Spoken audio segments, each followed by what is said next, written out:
have today's 3 participants, but hoping other colleagues can join in a timely manner. Good.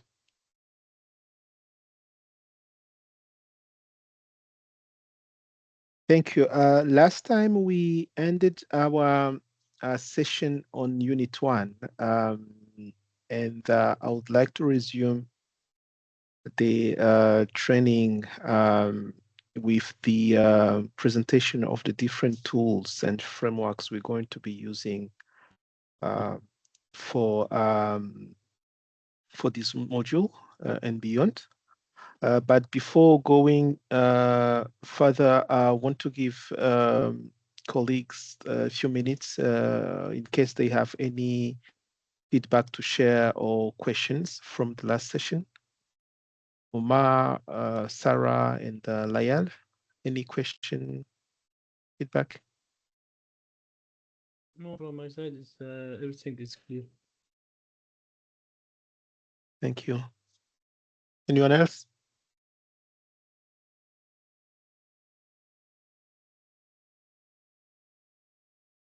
Thank you, Sarah.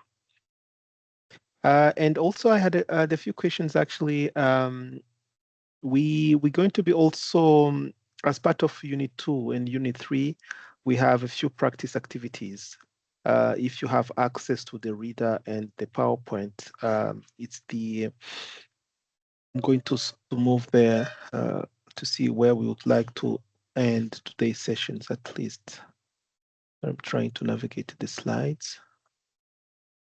That is when, yeah. So we would like to discuss with you the application of the SWOT analysis, the strength, weakness, opportunities, and threats analysis applied to the case of Lebanon. And we also came across the same utilization of this tool in the education sector plan. So we want to see if you actually, among those who are attending today, have you ever been, did you take part in the elaboration of this document, the 5-year general education plan, which is ongoing? Because it will make, I'll be curious to know whether you have been involved in one way or another in the development of this document.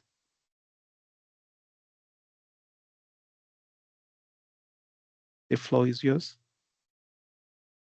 Yes, but no, I don't have any access to this document. Maybe in some small tasks, maybe. Okay, yeah, it looks like it was elaborated around 2021 or 2022, and if we're not mistaken, this remains the official sector plan for general education, of course. So the question was actually whether some of you have been involved in the elaboration, because it will be a good use case for what we're going to be discussing. Because it has this chapter 2, the situation analysis, and this is the objective of unit 2 of the training before going into the costing and then the implementation. Anyway, we'll come back to this. Would like to use some of the examples provided here to illustrate our course today. Reaching back to the session.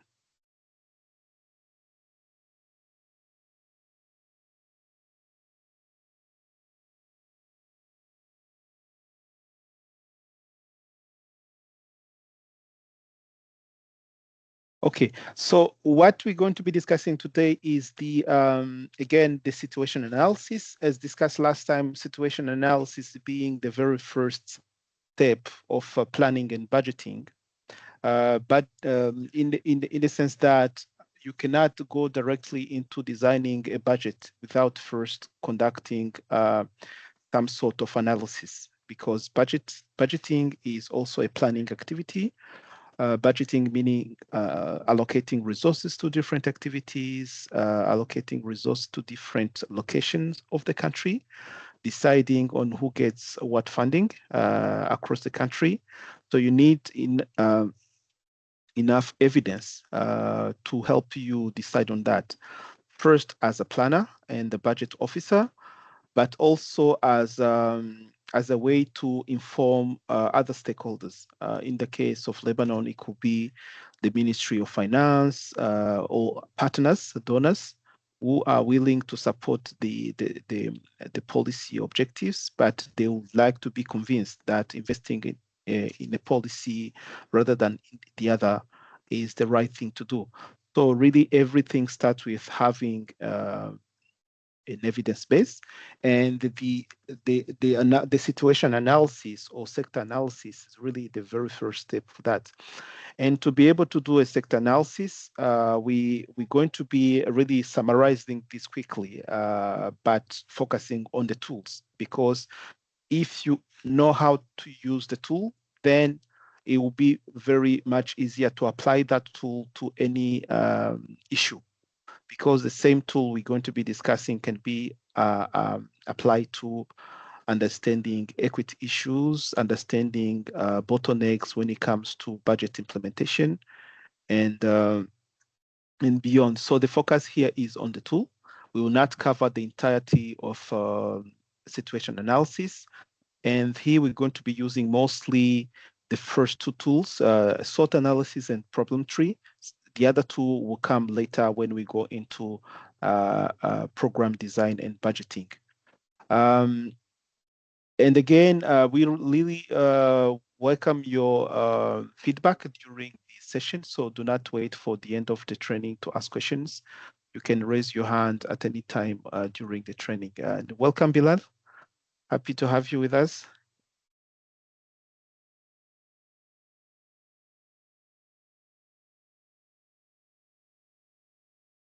So I'll continue, and of course you have the reader. We hope that you've been looking at the reader, because you have more details in the reader, including examples, and later toward the end of each session or unit you have practice activities. Let us know if you'd like to have more resources. We have recommended readings for each unit.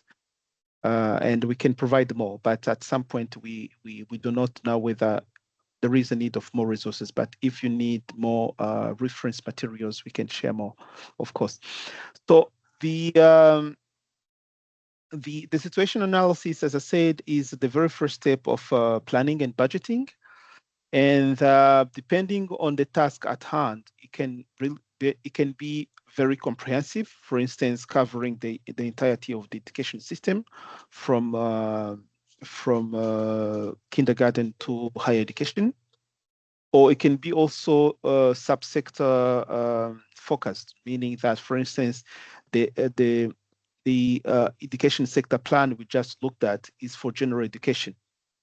Assumably that at that point, the need was to have a strategy focusing on a general education in 2021, and the authorities in Lebanon decided that it was meant to be that. So I would assume that there is another similar strategy for higher education or vocational training, since what we have as an example is focusing on general education. You can also have a strategy, a thematic strategy, for instance, a gender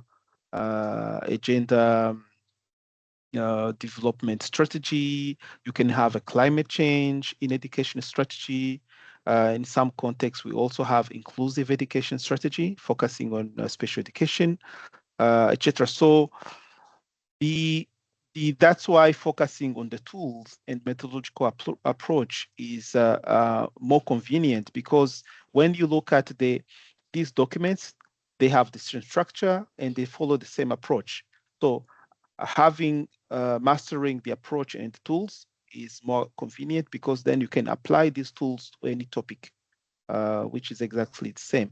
Even beyond the education, if you go to health or agriculture and you look at their sector development plan or strategy, it's going to be exactly the same, because the planning and budgeting activities are structured in very same way across sectors and thematic areas. So typically, the tools one needs to conduct a situation analysis. Of course, you need to situate that exercise within the broader strategic planning process, because I said it's one step among many others. You need also to decide on the coverage. Am I going to be looking at the whole of education system, or am I going to be focusing on general education for OKG, or a thematic area, as we mentioned, gender inclusive educations? Once that's decided, then you can go beyond focusing on the subsequent steps. You may also need to understand the policy landscape, whether at the moment you are designing that plan and the related budget, what are the policy framework in place, whether they are conducive or not to planning and budgeting. And that could be also a subsection within your situation analysis. And of course, you need a lot of data, quantitative data, because for most of what you're going to be assessing, you need at least a baseline meaning the information on the current situation, because budgeting wise, you will need at least a starting point. So the baseline can also be called a starting point. So it's the data, the most recent information available, hopefully recent enough to really help assess the context.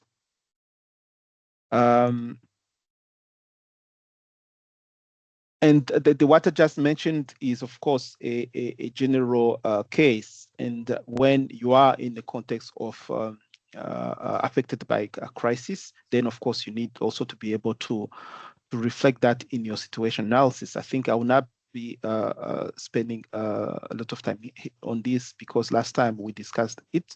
But situation analysis can be generic, as discussed, but also can be really focused on crisis. In that case, as we discussed last time, it is recommended that crisis, taking into consideration crisis into the situation analysis, is better done when done in a cross-cutting way, really looking at every subsection of your situation analysis to include aspects related to a crisis. Meaning that, for instance, if you are looking at access and equity, completion, teacher management, system strengthening, and the finance, etc., assuming these are the subsections of your situation analysis, you have to look at crisis effects at every stage of the different subsections. And of course, depending on the context, you can have also a focus on specific crisis or threats. Meaning that if I am in Lebanon and the issue is insecurity and related, for instance, school closure, then you can have a very focused analysis looking at that. And here really I will recommend you to have a look at the reader and the additional materials, because they provide a good illustration of these parts. And I don't know if there is a question I can see. Okay, sure. I thought there was a question in the chat. Any questions so far?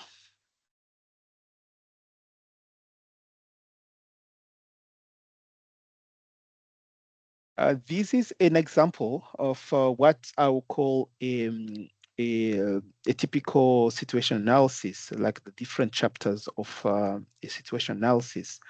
But it can vary depending on the context. As I mentioned, it can add many more issues here. You can group those. You can also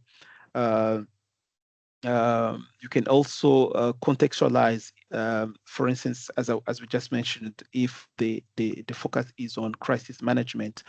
For for the purpose of illustration, I think we can look at the outline of the education situation analysis of the document I mentioned earlier, the Lebanon 5-year General Education Plan, 2021-2025.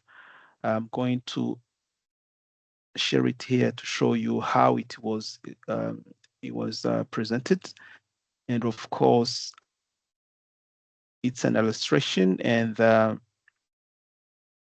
in practice, it can take many other forms. By the way, if someone knows the current status of policy framework at MEHE, I'll be curious to know. The question being, has this document been updated since? Because we are toward the end of 2025. Is this document still up to date, or is there a newer version?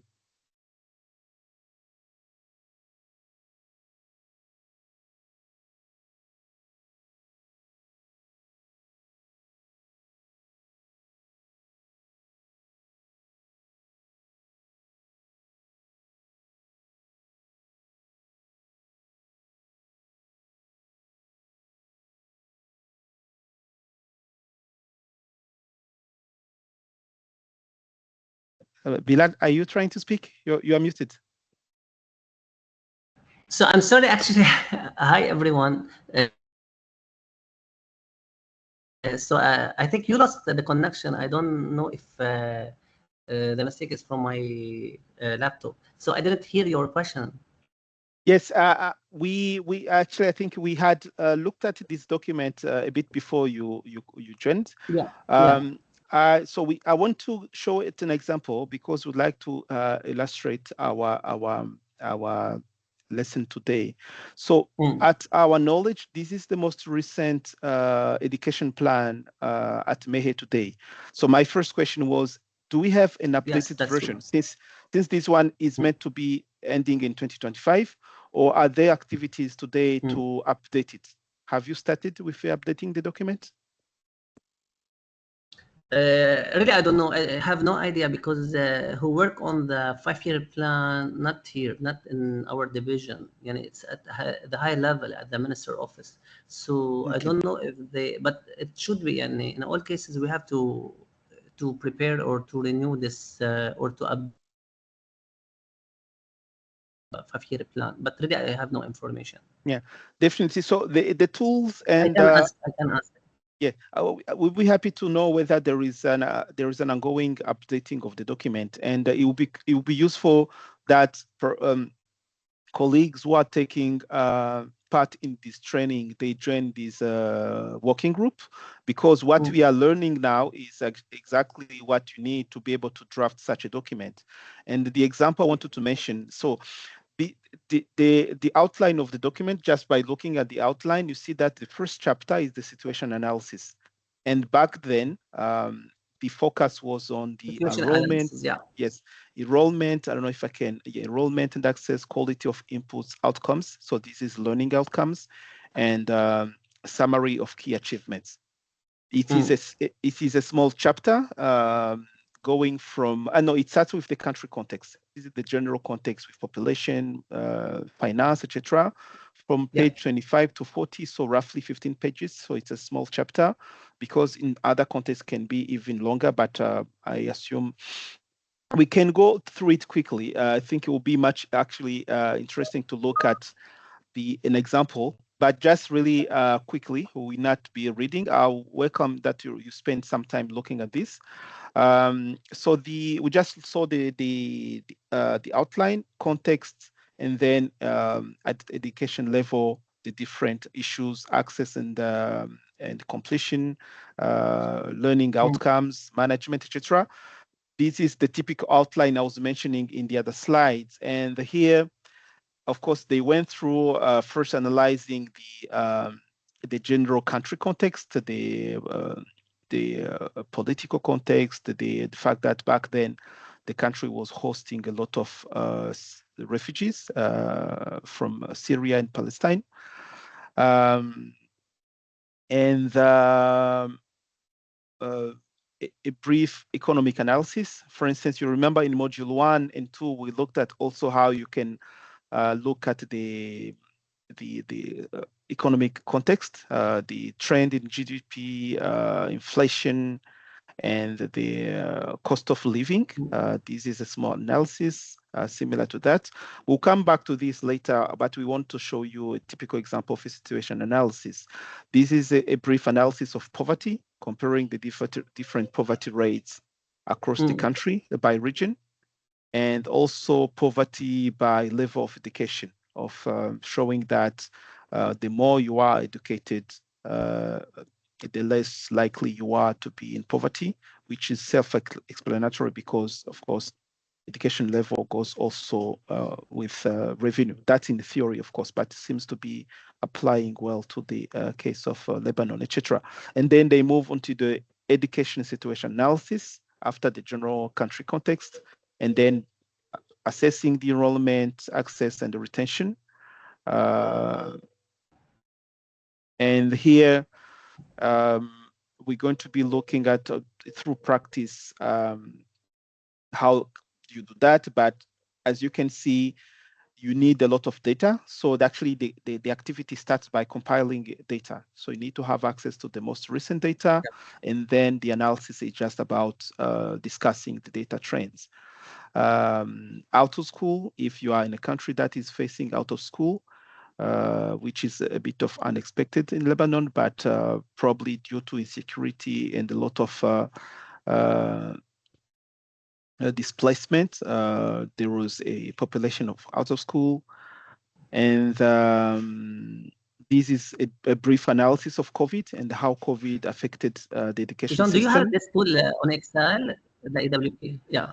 Do you have Sorry? the 5YP do you have the 5YP on Excel? I don't, but yeah, if you have the document, we can also look at it. I'll be curious. We sent you an email, and sorry, it was a bit too late, but we can also use that for next week's session. Once, if you share the, we sent a list of a few documents, and you could also add the 5W. Which we can use. So it was really just. I think I have it on Excel. I have it, but okay. Yeah. Interesting. So the idea was really to show you how a typical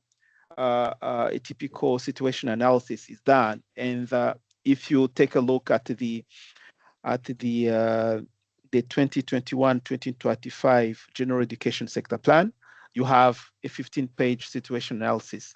And as part of this training, actually, we would like to update it, of course, by the way of existing data. The idea will be to take those 15 pages and try to update that, collect more recent information, and use that to go beyond that analysis. And sorry, I'm trying to find the slides where we were. Yes, I think this one. Yeah, not this one. Sorry. Any question, comment at this point? No, at all. Yeah, because sometimes we are a bit worried that the content may be a bit too theoretical. So at now we are trying to introduce illustration and more practice activities, really relating to what is going on at Mehe. And next week, Bilal, it will be really interesting to see whether there is an activity or it is being planned to update that sector plan, since it will be for you and the other participants taking part in this to be part of the working group, so that you can directly apply what you learned during this training. Hala? Yes, Claude. I think, to my knowledge, there is a plan to do like an education sector analysis and a plan for Lebanon probably next year. Oh, it's planned for next year. Okay, that's good to know. Yeah. Okay, so we really ideally it would be good that all of you are part of the working groups so that you can really help with the different chapters of the ESP. But it's going to look like the one we just saw, probably updated with reference to emerging issues and the policy directions, but the format and the approach and the tools are going to be exactly the same. That's why it is more important to focus on the tools and the approaches. Okay, so quickly, when doing a sector analysis, it is you have a number of guiding questions, and we won't be looking at all of them. So for each of the sections and subsections we just looked at, the way you do the analysis, as I mentioned, first you collect the data, data on enrollment, access, completion, learning outcomes, teachers, and then you have a number of guiding questions. And by responding to those guiding questions, then you conduct your analysis. So this is an example. If you are doing a country context for macroeconomic and fiscal context, you're going to be asking yourself, is the macroeconomic framework favorable for education? And how has the crisis, if you are looking at the crisis situation, impacted the macroeconomic framework? Typically, to respond to this first question, if you remember in module 1 and 2, you need to collect some data on GDP, inflation, GDP per capita to be able to analyze the trends and respond to that question. And for instance, another question is, how has the national funding for education been affected by the crisis? To respond to this question, you have to collect data on education expenditure for education. So domestic funding, donor funding, and eventually household funding, if you have data on that, and look at the trend and see whether how the education funding has evolved over the last few years. And if you see erratic trends, up and down trends, and then you need to be able to explain that. Is the trend related to the crisis or not? And of course, you need to also conduct a brief desk review. Look at are there documents or reports, publications that have analyzed the same issue, because in most cases, you do not necessarily need to do the analysis yourself. If there is a recent official document that had a look at the same issues, you can simply do a summary of that. It is also a good practice. So it was just an example. Moving on to another topic, for instance, if you want to look in typical situation analysis, you need also to look at demographic context. Demographic context meaning that you need to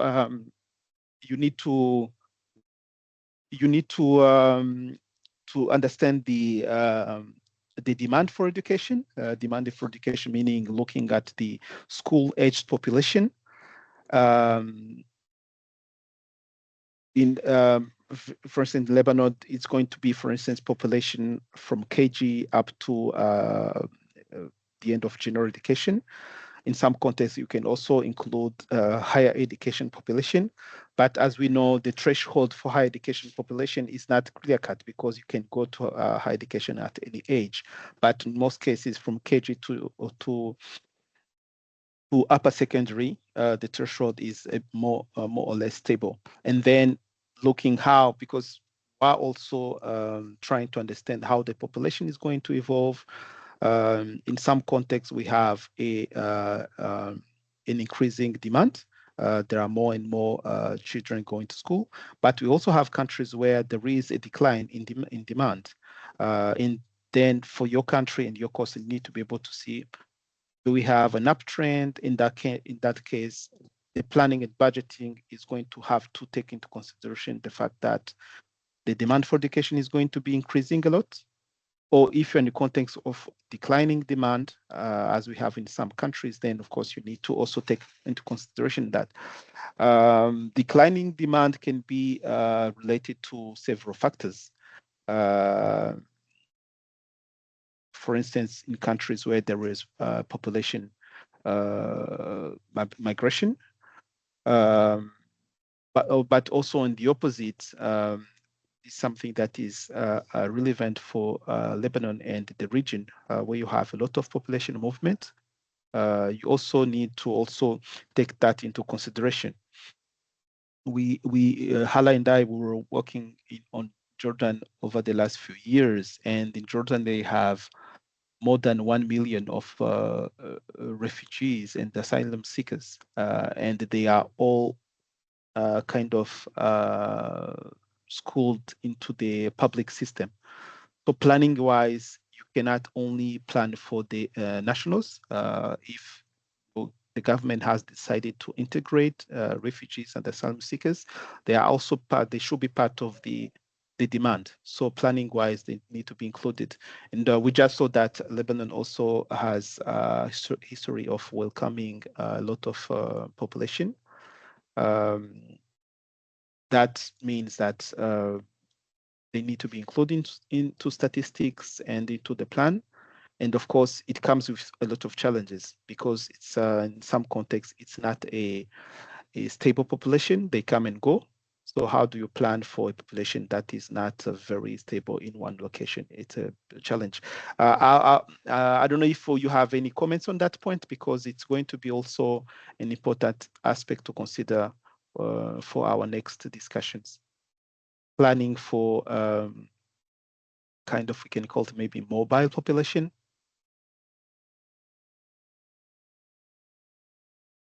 Any comments on that point?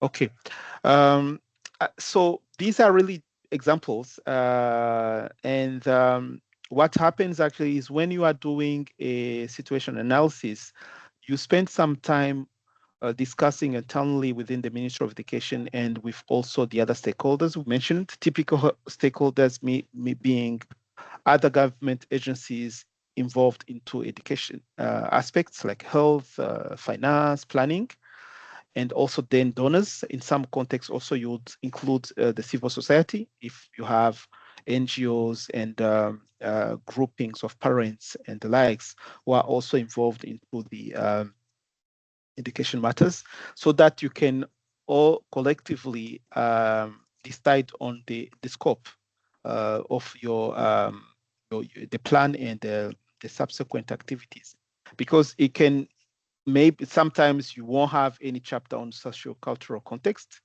but this can be an important issue in some contexts. So deciding on the scope, meaning that what are going to be the key focus of the situation analysis, is something you decide collectively along with the other stakeholders we spoke about earlier. Likewise, for political institutional context, for instance, we did not see this covered into in the document we just saw. But for me, if I was around back then, I would include a section at least on the political institutional context, because as we know, the political institutional context in Lebanon has had a lot of up and down, and for sure this has impact on the education system. The simple fact when it comes to the content of our training, as we know that the budget processes have been heavily impacted by the political context, and you cannot just ignore that. So a political institutional analysis will be an interesting aspect to look at when conducting a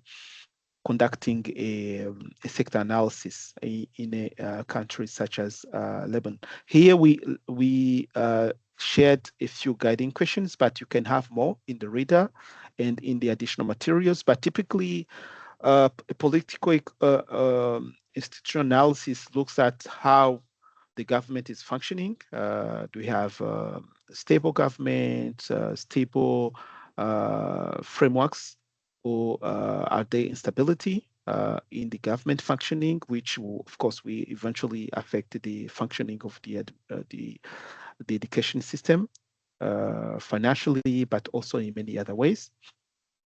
but also, is the government working sufficiently well to be able to collect taxes and provide funding to education? And as we saw, at least in module 1 and 2, we have seen that dysfunctional politics in Lebanon has also affected in many ways the funding of education system. So I would expect that these will be covered in the upcoming education sector plan, and hopefully, as we said, you'll be good that really you are around to put at good use what we are learning in this training. Feel free to stop me if you need any, if you have any question. Another topic that can be covered in a context analysis is the psychosocial context. In countries where children learn and teachers and the education personnel have been affected by crisis, it is likely that they have also they are unwell and they have been in one way or another affected by these situations. So it is important to understand what have been the effects of these issues on the different populations I just mentioned, so that planning wise and budgeting wise, you can put in place mitigating measures to ensure that you accompany the different populations vis-a-vis the effects of the crisis in terms of psychosocial well-being. And the typical approach is to also look at recent studies. I will assume, for instance, that since you mentioned 5 Ws, but I assume that there are a lot of NGOs working on this context, and they produce a lot of knowledge and studies. So summarizing that into a brief analytical piece is a good way to say, okay, we learners, teachers, and education personnel have won a lot of issues, and we need to put in place a supporting mechanism so that they can perform well. I will assume, for instance, we know that there is another program by ECW, the multi-year response plan, and I will assume that they have some activities related to psychosocial support. If someone knows a bit more about that, we're good to have details, but we can look into the document as well. Vulnerability analysis is also an analysis which is related to the crisis management. And typically, as we said, if the team designing the situation analysis has decided to include a vulnerability analysis, then it means that there is a need for that, and the guiding questions and the data collection are going to be very helpful in looking specifically at that. Vulnerability analysis, I don't know if it's clear for you what this means. Vulnerability analysis is a subcomponent of risk analysis. I know that there is going to be a specific training on this, but when conducting risk analysis, you can have an overall risk analysis, which is going to look at all the risks, the threats, and etc. But also, you can also have a focused analysis on vulnerability, which is a subcomponent of an overall risk analysis. So vulnerability basically means that you're going to be looking at the how vulnerable the education system is to a number of risks identified. And from that, the assumption is that by understanding vulnerability, then you can design a strategy to strengthen resilience, because vulnerability is the opposite of resilience. And solutions are going to be mostly related to strengthening resilience, depending on the analysis you have conducted. Let me know if you want me to elaborate a bit more on this. But what I can say that vulnerability is a subcomponent of a risk analysis, which only focuses on the threats and later on the resilience factors.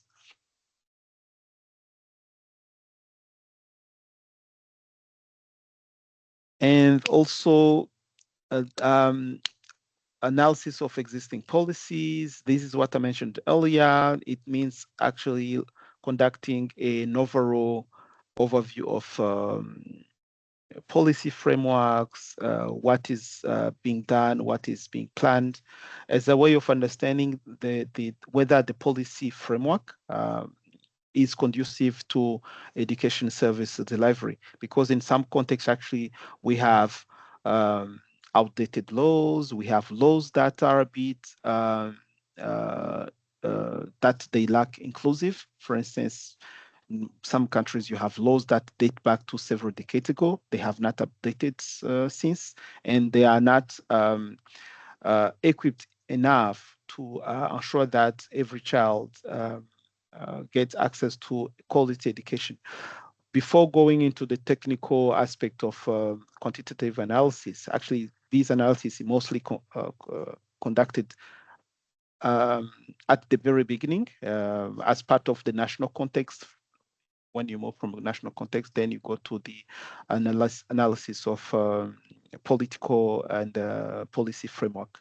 For instance, typical questions, they are, for instance, the overall development of policies. Has the country agreed on international commitments? For instance, SDG, learning for all, foundational learning frameworks.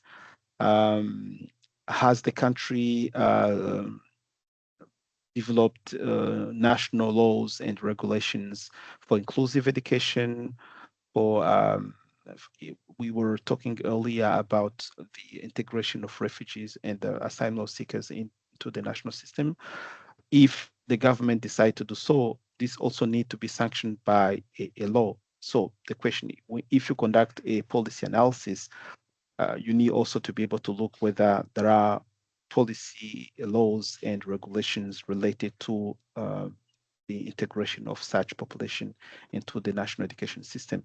Because if there are no laws, then of course it is going to be very difficult to advocate for that later on, let alone allocate budgets for such thematic areas.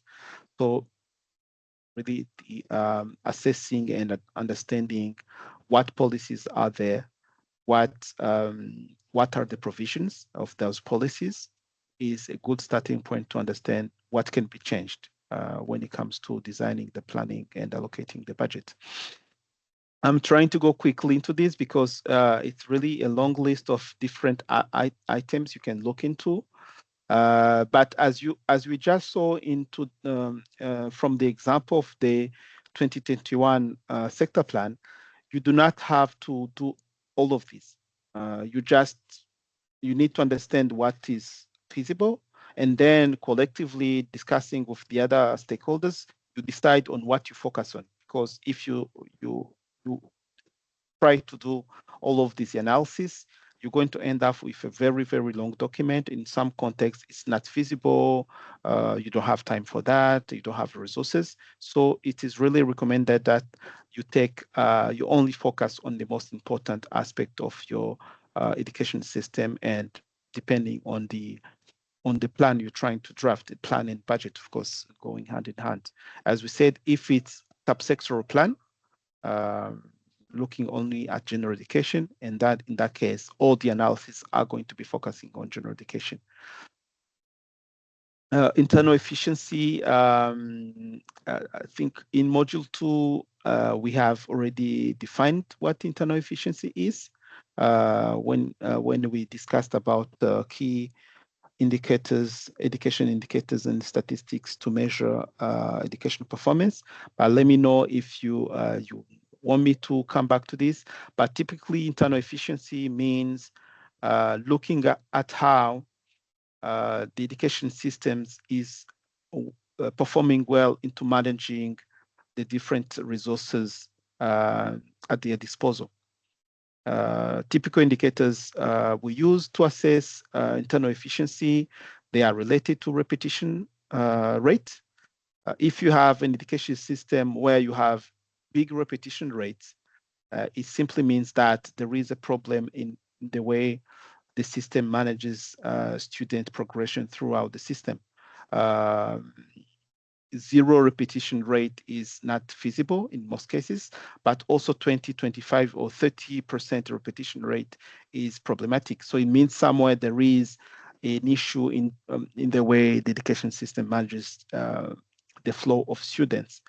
In the same way, promotion and dropout, when you have a system where there are a lot of dropouts, children coming to school, and then after a number of years leaving prematurely the education system, of course you can put that on the back of the students and their parents, but also you can also question the education system itself.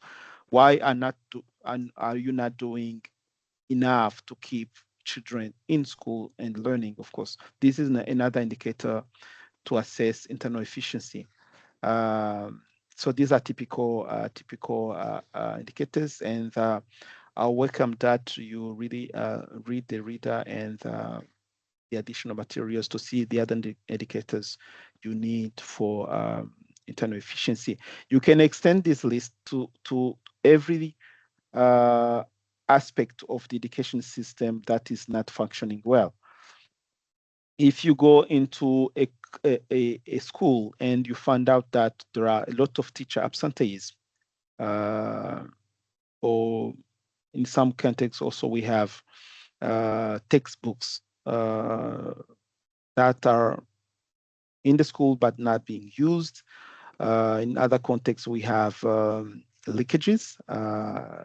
I don't know if the terminology of leakages is clear. Leakages meaning in French is fuite, meaning that you have resources that are meant to go to schools, but they disappear throughout the route from the central administration to the school. You send textbooks, they do not arrive at destination. You send salaries or send other school resources, and they disappear in between the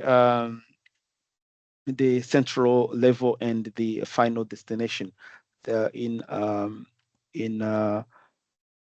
education, we call those leakages because there are holes in the system, and it's also an indication of internal efficiency. You can have more and more indicators. This was just an example, and this is very useful when you're trying also to understand how can we improve then the efficiency. Improving the efficiency meaning that having a system that is performing well,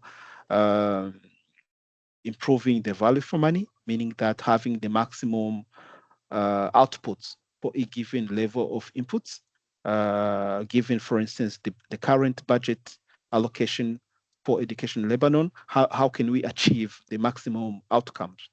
So understanding inefficiencies and the sources of inefficiencies is a very starting point, a very good starting point to address them. And a typical analysis will look at the different aspects I mentioned earlier. This maybe I think I would stop here to see whether you have any question on this, because it's a very important point. And hopefully an important point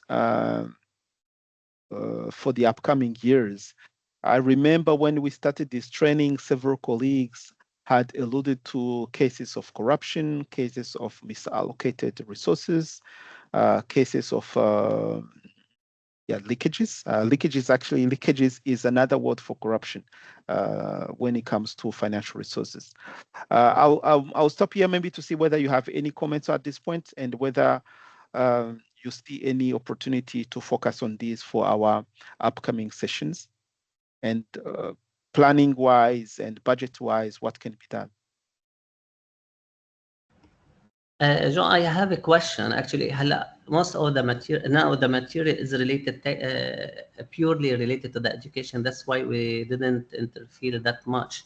But I have a question. When we set or identify the policies when we are preparing the 5YP, so you talked about the policies related or have a direct impact on the education sector, but we have another policies related to the implementation of the 5YP, like the fiduciary, related to the fiduciary procurement and financial, like the data protection policy, fixed asset policy, the selection of the consultants or the contractors policy. So here we are talking about all type of policies that are related to the implementation of the 5-year plan. That's right. Yes, thank you. That's a very good question. Let me go back to this. So, as you can see, we trying to summarize the overall case, but typically, for instance, I think when we arrive, we have a slide on finance, cost and financing. For me, I will conduct such an analysis of implementation when it comes to finance and the capacity. The first one, the policy framework, mostly it's really the overall policies. For instance, does the education has its own education policies that says when kids need to start school and school, what is the mandatory school age?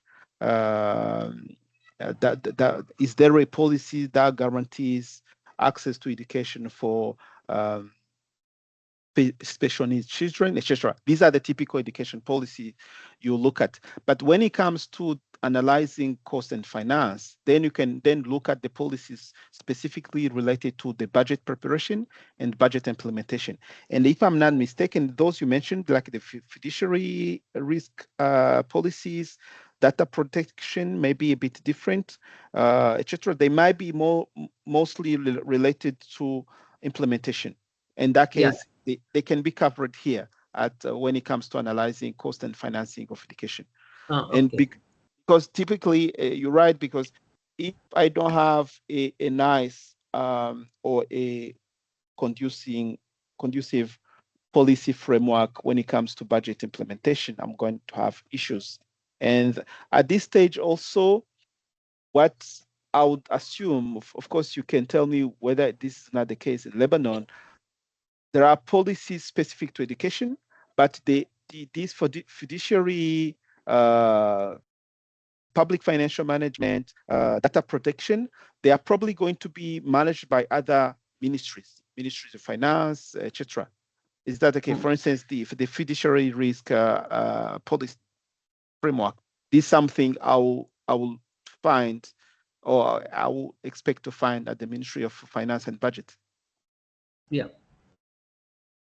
And of course, why? Because some of these policies, they are not specific to education. They cover the whole of the government. And then in that case, you need also to be able to have at least a good knowledge of the existence of these documents. That's why, of course, before even going into the data analysis, you need to conduct a minimum of desk review to see what has been done recently, recent publications, etc., which will give a good starting point for your analysis. Yeah, thank you. So basically, we are almost at the end of this unit, and I would like to at least use the last 25 minutes for the practice. But again, what needs to be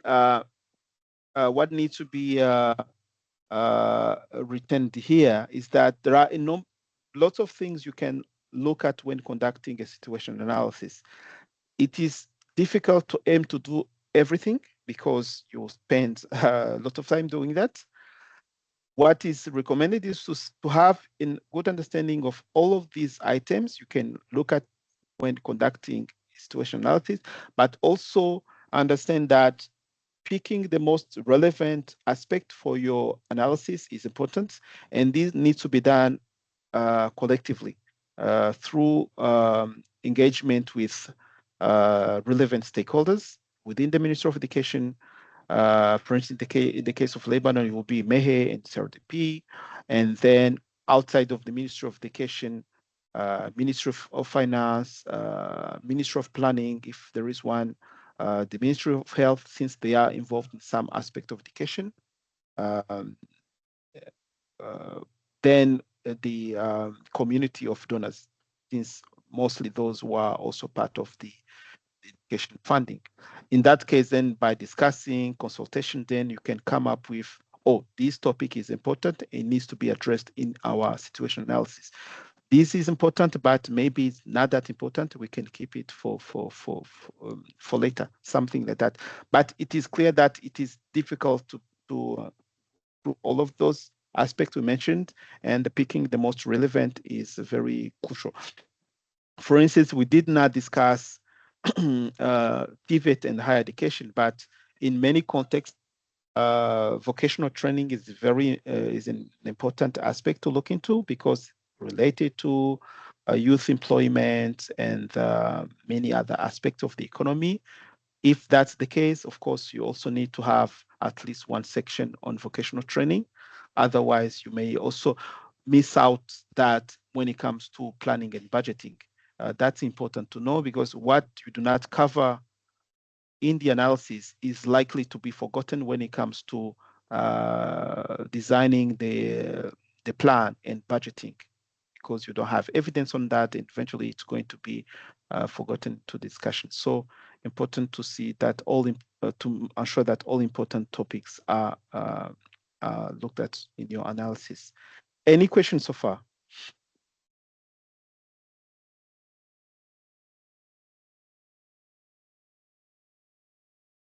Okay, so this is also something you can read in the main document of the module 3. Typical. So these are typical step-by-step approach you go through.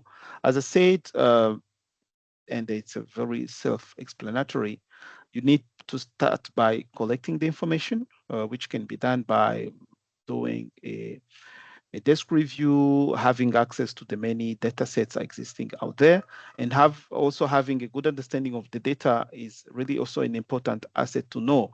For instance, we just learned that there is an Excel file on the FAV-RP.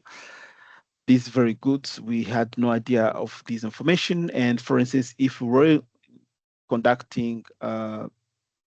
actually conducting the exercise, it means that you need to speak to as many people as you can to really have a good understanding what has been done, what exists out there, so that you do not repeat. For instance, there is no point repeating analysis that have already been conducted. In that case, as we mentioned, the recommendation is to summarize those findings, and of course, referencing that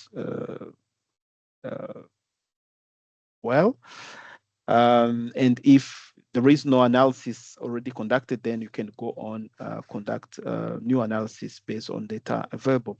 Step 2 is, of course, consolidating and processing the information. And then step 3 is drafting the report and being able also to communicate findings. I think, as we said last time, and this is something we'll be asking again and again, since the training is also meant to introduce new and hopefully better practices within MEHE. The question is, we don't have enough information as to whether MEHE, the different departments, you conduct regular analysis to inform the budget preparation and do the, for instance, in several contexts, you have annual sector reviews. Once a year, where partners, the ministry and national authorities, they come together to discuss annual performance. And this is also a very good way of applying the analytical tools and approaches we are discussing. Is that information accurate? We did not see any recent analytical work done by MEHE, whether in terms of informing the budget preparation, or whether informing a annual sector review. We didn't see any. maybe there might be existing some related to projects, since we saw that there are a lot of projects going on, and for project purposes, you may conduct evaluations. That's not what we're talking about. Sector level, really led by Mehe. We have recent experience with that.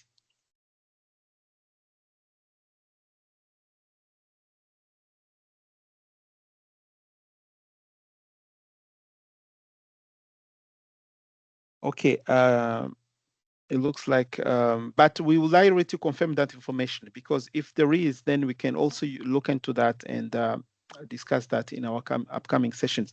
I'll go quickly on this one because we have already discussed this. We had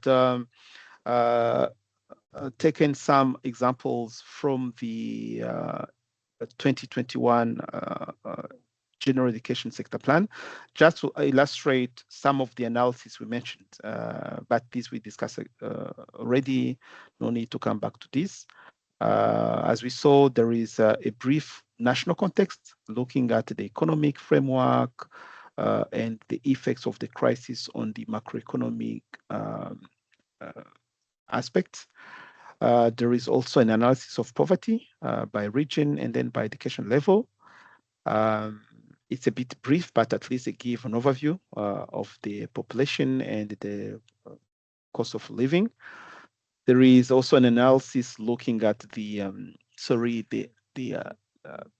screenshot a bit blurry, but you have this in the ESP document. Hala shared the link, which also analyzes the trends in inflation.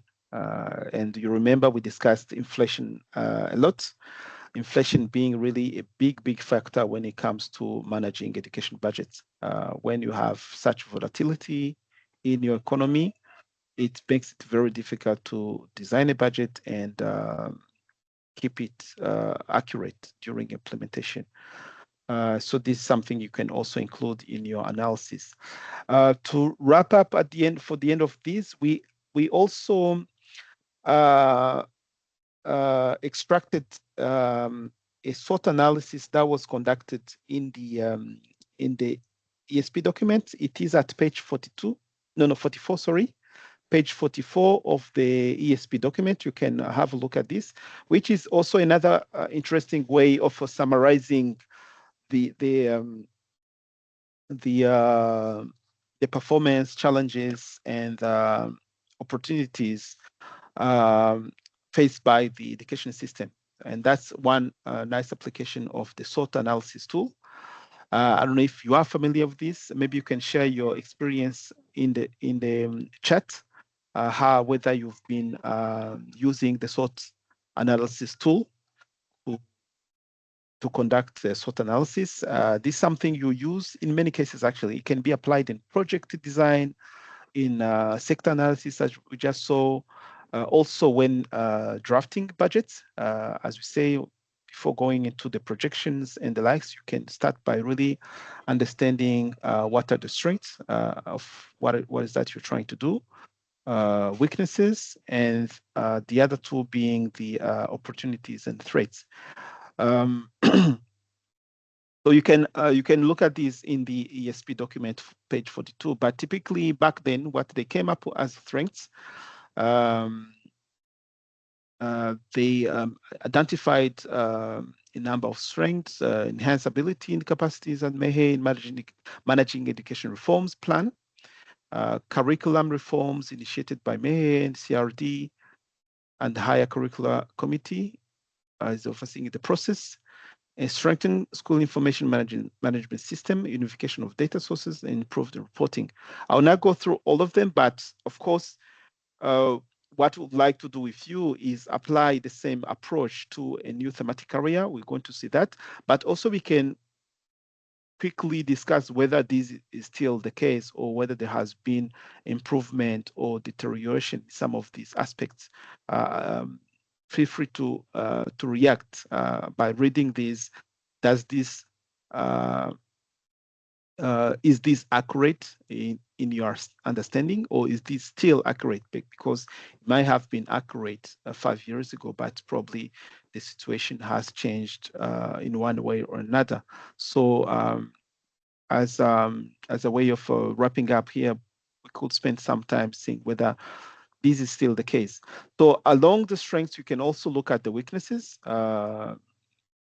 Weaknesses being actually things you would like to address in your upcoming plan or strategy. For instance, weaknesses being identified back then, poor learning outcomes and evidence in numerous international assessment studies, learning gaps resulting from high inequalities in access, retention, and learning outcomes, teaching and workforce management, such as the large number of contractual teachers, excessive centralization, this is very pertinent, fragmented communication and cooperation, language of instruction, lack of national research agenda, governance and accountability measures not fully enforced. I think this was also a reduced number of weaknesses. And of course, as we enter into a new ESP development phase, you're going to be also, you have to update this, but I would like to have maybe to open the floor to see whether you have any comments on this and whether you agree or whether you'd like to add more aspect to it. So the SWOT analysis has 4 quadrants. The first 2 we just saw, the other 2 bearing opportunities and threats. And similar to the other 2, really it's about understanding what are the opportunities, meaning these are opportunities mean possible drivers you can use for your next plan. Also, what are the really areas where we see opportunities for strengthening the education system. For instance, here they identified several curriculum, which back then was being updated. So when you are updating your curriculum, you have an opportunity to be able to introduce new topic, enhance also teacher teaching practices. Second, promotion of remote learning under COVID. So it was during COVID. Important learning loss due to schools lockdown is encouraging the development of catch-up programs. So that's an opportunity. There is an issue, but then there is an opportunity presented by the catch-up programs in which you can introduce many things. Success of school having implemented the school improvement plan, etc. So this is interesting, and of course, for every aspect, you also have threat, a kind of the opposite. So back then, threats, 6 threats identified. Threats meaning that these are things you need to pay attention to because they can delay things further if not addressed. Challenges emerging from dropout, private schools may close without sufficient school places nearby. Evaluated lira leads to strikes, etc. These are threats which need to be taken seriously, otherwise they may complicate things further. So this is an example of a typical SWOT analysis, and we really took that extracted from the current ESP. And of course, you can see it is applied to specific issues, but the same tool can be applied to many other aspects. We also made a quick example of how can you apply this to a budget issues, for instance. And this is something we would like you to work on as a practice activity, because it is clear that if you have issues in budget planning and budget implementation, you also have to understand what are the issues, what are the possible solutions, what is the overall context of budget preparation and implementation, and what can be done about it. So applying the SWOT analysis is an interesting way to start by identifying the challenges and also putting forward a number of proposals.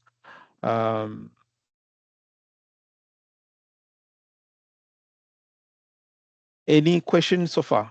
I think I had asked whether you are familiar with the SWOT analysis. I did not receive an answer. I can see no here. I don't know if they are related to that question.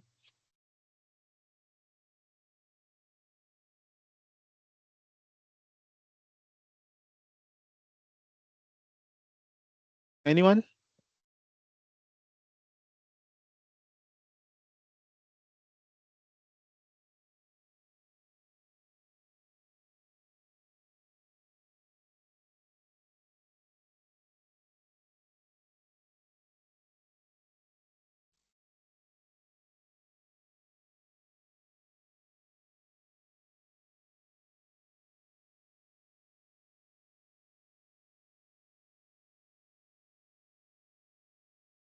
I'm tempted to suggest that we stop here and we invite you to have a look at these practice activity, and we can resume here next time, where the idea will be to apply the SWOT analysis to budget prioritization. It is described in the PowerPoint, but also in the reader. And we would like to spend some time discussing this specific issue because as per the training, this is one of the areas we would like to strengthen going forward. Any question, final feedback at this point before we wrap up? No, thank you. It's fine till now.